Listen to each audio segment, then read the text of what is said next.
We're in. Welcome. Thank you guys so much for coming. It's really lovely to be here.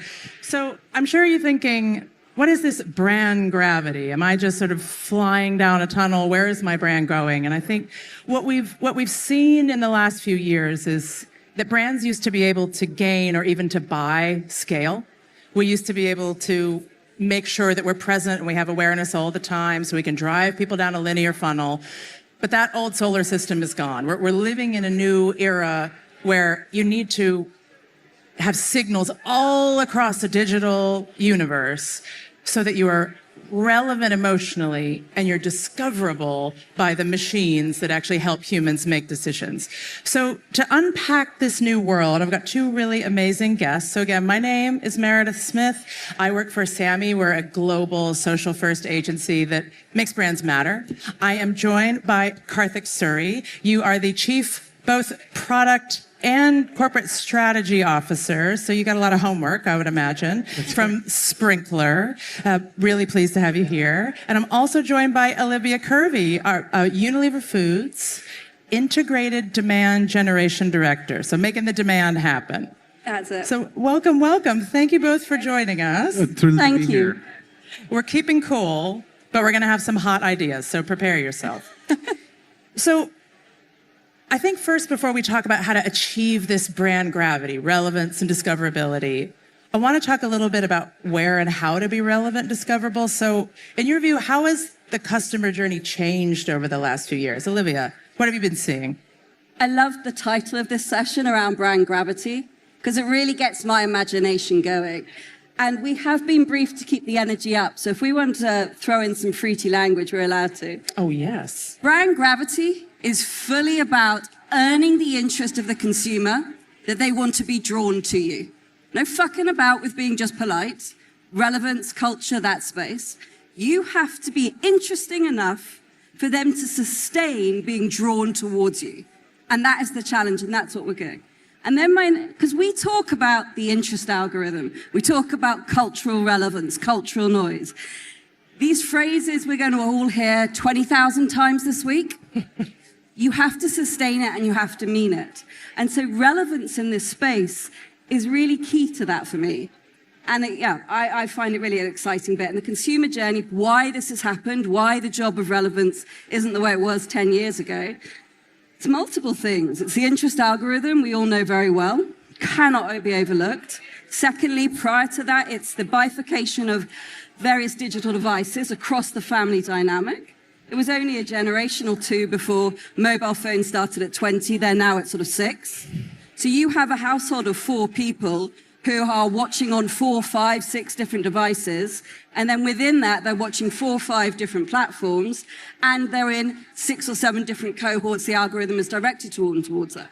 So that bit of relevance on the consumer journey, before we've even got anywhere near to a conversion space, any bit on that of whether you're going to be social conversion, whether you're going to be back to grocery or et cetera, in-store, IRL, that bit up the funnel, old school language, consumer journey has changed it. And the relevance means that getting gravity for them to be interested and you earn it, the challenge is much larger. Exciting, but much larger. Fragmentation, bifurcation, many other Asians that are happening that means we can't just say, yes, be relevant. We have to ask ourselves where before we ask how. So I know on the Sprinklr platform, you folks have been expanding what you can see because of these shifts in the journey, right? Yeah, absolutely. First of all, stoked to be here. My name is Karthik Suri, as Meredith explained, and I'm from Sprinklr.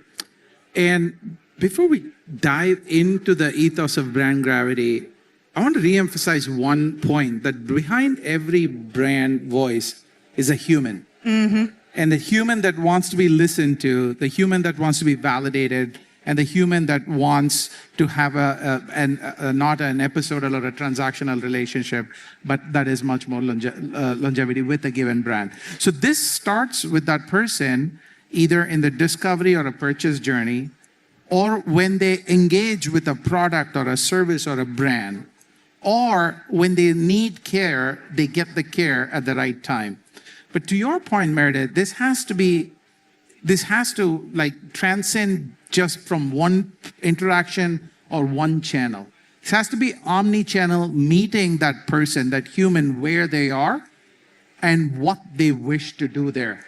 So this could be social channel, digital channel, it could be physical store capabilities, it could be voice capabilities, etc., through the course of this journey. So to summarize it, anytime, anywhere, anyhow, an ability to reach, engage, and listen forms that gravitational force that, as a recovering engineer, that is 9.8 meters per second squared is G.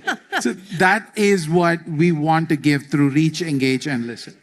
I love that. And I think what we see in a lot of the social first work that we do that echoes what you're both saying is because this journey is complex, exciting but complex, it's not as easy as saying, notice me, care about me. You have to put the right comms in the right place and to know the intention of why someone's eyeballs are even there in the first place. So I do want to talk about this in two parts. We want to be emotionally relevant to everyday people, and we want to be tactically discoverable by humans and large language models and everything in between when they're at intent. So what I'm also hearing in this changing journey and all these changing consumer habits is that the definition of relevance kind of has to be more granular now. We can't just use the buzzword. So how would you define relevance? I know, Olivia, you see it as a beautiful trifle of many layers of relevance, right? I think, yeah, trifle is a lovely one. I'll take that. I do think that there's relevance of the conscious and the unconscious relevance. Conscious is the much more easy. I'm delighted to work across both Hellmann's, Knorr, Marmite, Coleman's, some lovely brands. All the delicious ones. All the delicious ones. So if someone types into a social TikTok, how do I make chicken noodle soup? That is a conscious need, and we need to be relevant in the answer for that. There is also the unconscious one that is much more challenging. So you can do it on a really nice level of the cohorts that you know you've been put into. I have been put into gardening, no kidding. I'm in that. I never typed anything, but I'm in it. The other ones that are much more left field, and I'll use a really populist example because it's easy, is most people, if I'd asked my media agency to scale up the size of people who are interested in Canadian ice hockey gay porn. Listen, and now we're all interested in it. Listen, there's no rivalry here. Well, that's the thing, isn't it? Like a couple of years ago, it would have been tiny, and that. So this is an unconscious, relevance that people would never have self-identified. We wouldn't have through traditional data, but you can cue towards it.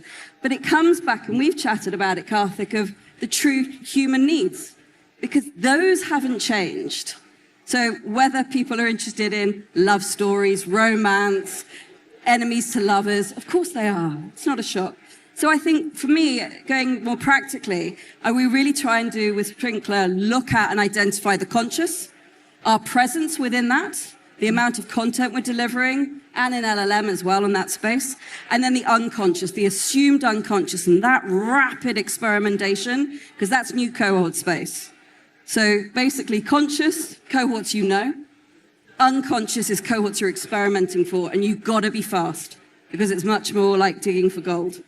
What I want to build on something that is extremely important that Olivia mentioned is that this is a dynamic, constantly moving aspect, which means that you could go stale in seconds or minutes if you're not constantly listening to what relevance means in a geography, in a segment, in a hyper-personalized way.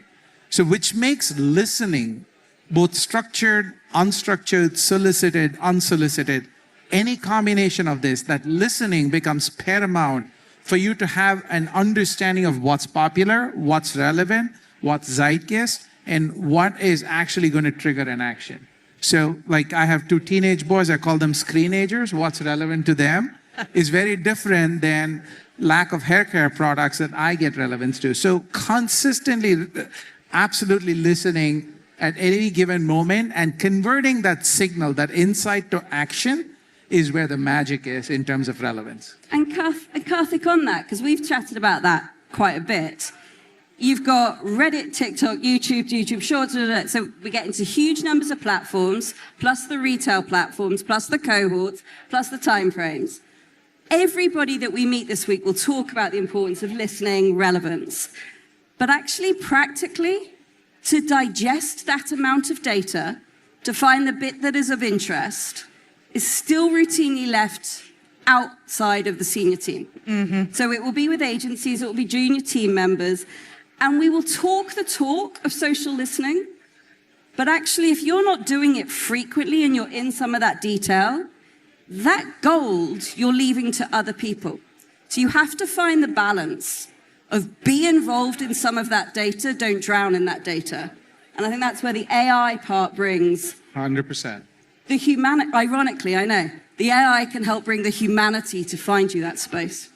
Yeah, and it's the technology that enables your business outcomes that you want with listening. And AI becomes a critical part because in the old world, sample sizing was sufficient. That's irrelevant now. 2%, 3%, 10% sample size is irrelevant right now. For relevance, you need to scan the entirety of the universe, parse out what's meaningful and what's noise. And even for what's meaningful, an apple to a fruit farmer is different than apple to a techie. Yes. So then the contextualizing of that and converting them to robust signals, and you guys did brilliantly, right? As you know, that then hits home in terms of relevance. Sorry, Meredith. No, not at all. And because I think what's so, I like jamming like this. Well, listen, let's jam out. I'm very into that. And I think what's so fascinating is as we've been, just saying this word relevance and kind of letting it lose meaning, like, Meta took the word friend away from us all. What I'm hearing is that we actually need to kind of go back to the deep human needs and say, now, but with the minutia of listening we can do, with the texture and the detail, do I actually understand in the occasions and moments that my current or potential consumer, like, how can I be relevant and meaningful and helpful to them? Because once we're relevant, then when they have a moment of demand, when they say, okay, now I'm conscious, now I don't know what to cook for dinner, or I'm hosting a party, I've got 15 people coming over, I won't have much time to prep, or again, question I ask my LLM, what are the best running shoes for couch to 5K if you have flat feet?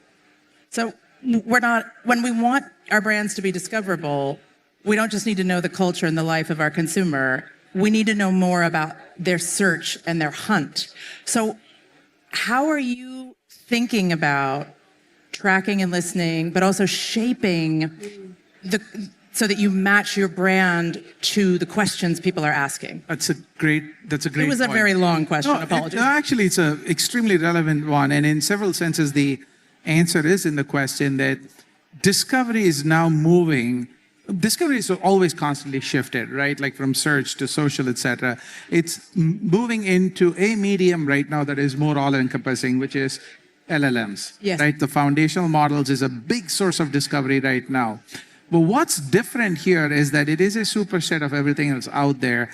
The discovery is only one part of it. Your LLM listening and furnishing your queries and seeing how your brand is represented in the LLMs is an extremely critical part.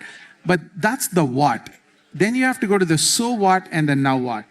The so what is then what is actually furnishing your brand's reputation in comparison with its competitors, in comparison with the other activities. In context. The consumer, the competitive, the shopping moment. Exactly. And then the now what would be what is feeding that?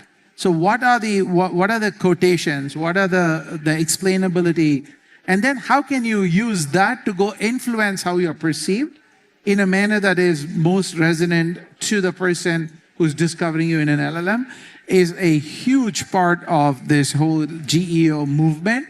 And having a lot of that in your social attributes prevents a cold start problem. Yes. And when we think about how that journey is going to look, I know, Olivia, we've talked about finding your brand's topic world and making sure that you're fitting into it in terms of the consumer's moment. So how are how should teams be thinking about how to engineer for discoverability? Sorry, say that again? So you were talking a bit about when we were, chatting the other day about finding your brand's topic world. What are people seeking, and what are the moments, and what are the questions? So, how should we be acting differently when we're planning for that? I find this quite fun because for Knorr, one of our brands in the UK has brand recognition of north of 80%, brand penetration of over 50%. So we do need to be relevant to a large scale, but it's a very different space on that front. And I think that bit about relevance, you have to understand you can't boil the ocean. So even when you have over 50% penetration in a nation, if I go out with a mass reach content because that's the most cost efficient, I will not be hitting relevance at all. So you've got to choose this and separate it down, your community, your growth audience, communities, cohorts with teeth that really have cut through on that. And you choose your big ones. And the goal is, like any foodie out there who, if I say cucumber salad, those that know. You might be sitting there going, I couldn't care less about cucumber salad. I felt the same way as well, until it took fire. So it took fire and the world ended up knowing about it, in 36 hours? Mm-hmm. So you've got to choose the spaces that you want to be relevant for. Now, we will always choose a lot of that family needs, that niche in that space of pushing in that territory. And really earning it there. Now, you cannot boil the ocean, you cannot go too far. The best performing, and this is where we start to pull into measurements. So we keep saying, data is at the heart of everything that we are talking about today, but it is to free you up to have the creative space to go back to analog with creativity. So I heard people in earlier panels were saying, people keep talking about measurement, but it's the good idea. I actually think it's the measurement and the good idea. Because if you want to win with scale and you're not fortunate enough to be a massive pop act, you are going to have to really put some muscle in to be relevant to different communities. And you're going to need data to do that across the platforms, to give you the space that you can push for creative excellence, not good. Yeah. It's got to be excellent. So we could be burning a lot of our human potential, desperately trying to integrate data and gather and extract.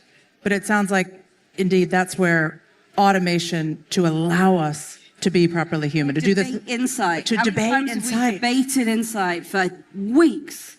Enough. Get on with it. Yeah. I think if what is the Einstein quote? If I had 1 hour to solve a problem, I would spend 55 minutes framing it. Yes. That's exactly where, to Olivia's point, that we have to go into what questions do you want to answer.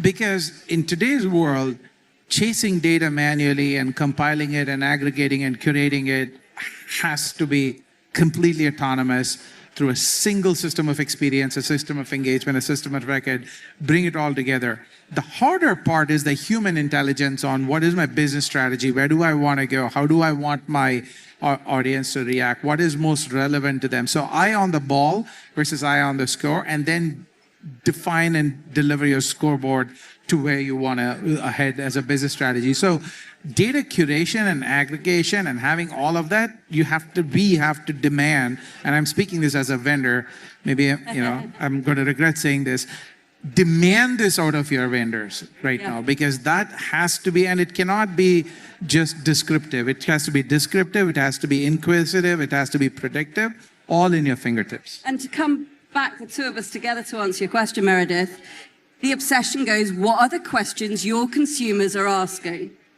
Those consumers you want to be relevant to. If it is not an audience that I want to be relevant to or I'm prioritizing, don't get distracted. Work out your world of questions, define the topics and the prompts within that, and stay vigilant to moving that needle by excellent creativity that you should have now space to do.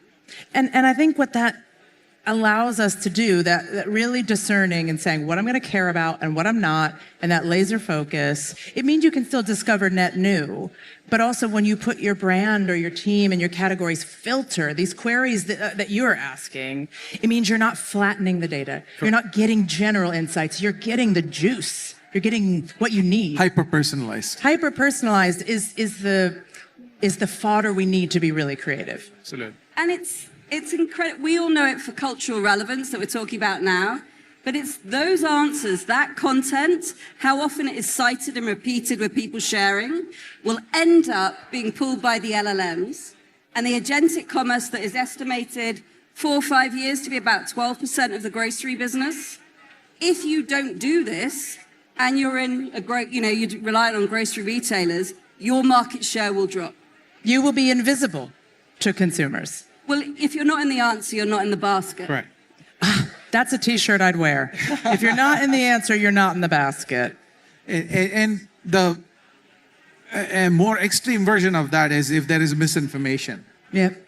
So missing information is one thing. Misinformation is also something that you have to actively correct as well. Absolutely. And so in our last minute, all of this means that the practice of gathering insights and being a marketeer is going to evolve. So what are the things you think teams should focus on in terms of their tasks at being really good at listening and acting? What are the new things, or what are the ways that we should be acting to prioritize how to be successful?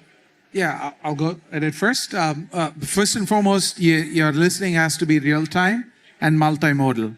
So the world is changing from just text to images and to videos, etc. So you need to understand just not what is said about, what is said within, first and foremost. Second is your ability to extract the right context at the right time. And the third is your ability to turn those insights into action, and those actions into relevance for that particular customer. When we think about brand impact, we talk about discovery and purchase. Care is also an important part of that. Service and ensuring that they get the value out of what they have purchased around that. So all of these in terms of listen thoroughly, omni-channel, take those insights to action, and close it with care in a way that it creates lifetime value would be my conclusion. Full circle. 0 seconds, I'll go fast. Add prior, make sure you identify your world that you want to be relevant in, really specifically. And then right at the end, it will be the macro measurement. There is a real danger that you will end up short ROI tracking rather than long-term brand health tracking. So if you're still doing old school market mix modeling every couple of years and you're not getting it live frequently with AI algorithmic learning, I would. Yep, you're going to be in trouble. Amazing. Karthik, Olivia, thank you so much. Here is to moving beyond scale and achieving brand gravity. Thank you all so much. Thank you very much. Thank you so much.